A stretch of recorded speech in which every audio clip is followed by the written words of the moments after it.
So I was invited to a party, and I was waiting for the elevator on my way when a young, drunk woman stumbled into the apartment building after me. She was wearing a very short skirt, she was carrying her high heels, and she was weeping, like really hard crying.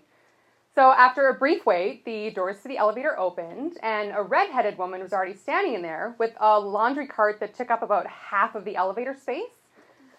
So, Cry Face and I wedge ourselves into the second half of the elevator, and while I'm selecting the floor buttons so we can get to our destinations, she is in the corner, slowly sliding down the wall into a fetal position to cry on the floor. So the doors to the elevator close, and we don't go anywhere. We're locked in the elevator. So I call security, and they assure us that someone will be there. The estimated wait time, approximately 1 hour. So as I'm signing off with the dispatch guy, Drunky Pants is slowly crawling her way back up the wall. And she stands there for a moment and takes a second to really take in me and the redhead. And she says, "You know what? You two are just a bunch of real fucking cunts."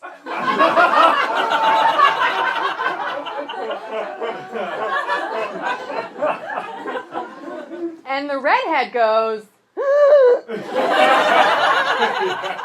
and I'm like, okay.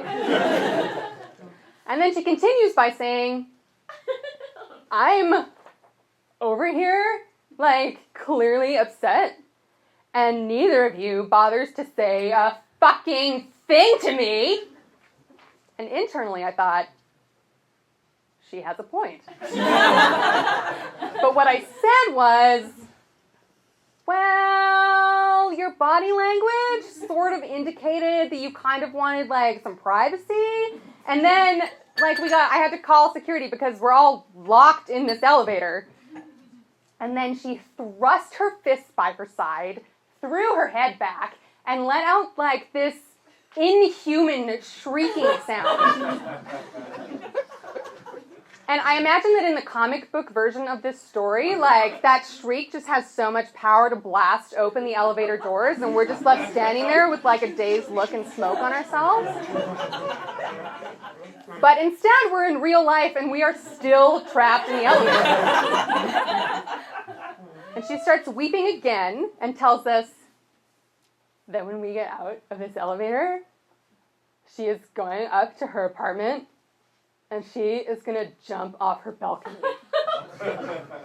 And Redhead goes, and I'm like, okay.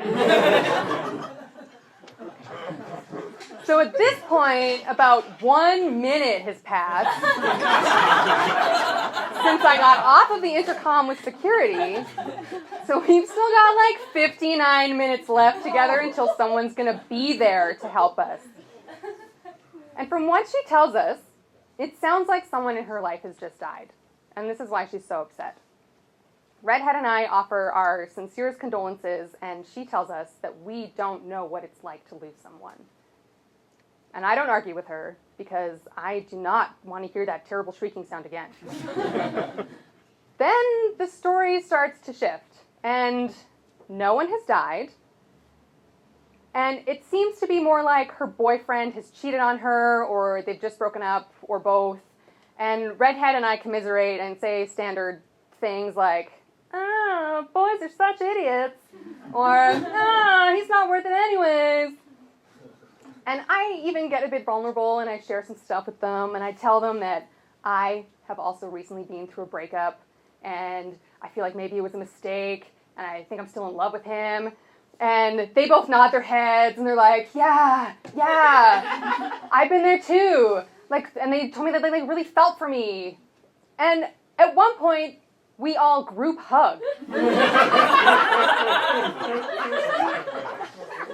Eventually, Redhead and I find out that her boyfriend is in a band with his ex-girlfriend, and that night, at the bar, The ex-girlfriend was mean to her. And Redhead and I are both like, okay. I learned a lot about Tiffany in the 2 hours that we were thrust together in a small metal box. I learned about her 2 cats, Peanut and Paris. I learned about how much money she gives to charity every year. I learned that her favorite character from the sitcom Friends is Ross.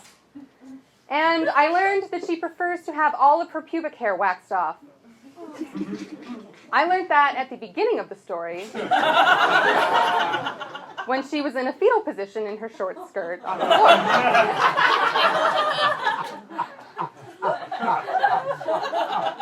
The maintenance man finally arrived, and as he was prying open the elevator doors, Tiffany took one final moment to take in Redhead and I. And she said, when we get out of this elevator, we are all going up to my apartment, and we're doing shots.